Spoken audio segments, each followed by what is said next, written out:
আমার মাথা গরম করো না, কিন্তু অনেক কাজ পড়ে আছে। ওই দেখো, আবার রাগ করে কেন বউ? আমি তো ভালোর জন্যই বলছি। আমি ব্যবসা করে কিছু রোজগার করলে ভালোই তো। তুমি একার হাতে সংসার চালাও, কিছু তো সাহায্য হবে। বটে, সে ভালো। তা কিসের ব্যবসা করবে? কাপড় জামা নাকি লোহা লক্করের? এই মাটির হাঁড়ির ব্যবসা তো তোমার দ্বারা হলো না, সব আমাকেই সামলাতে হয়।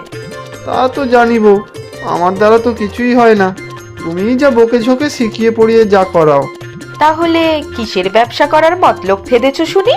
আমি না একটা ভাতের হোটেল খুলবো বউ। ভাতের হোটেল খুলবে? হ্যাঁ বউ, এখন নাকি ভাতের হোটেল সব ভালোই চলছে।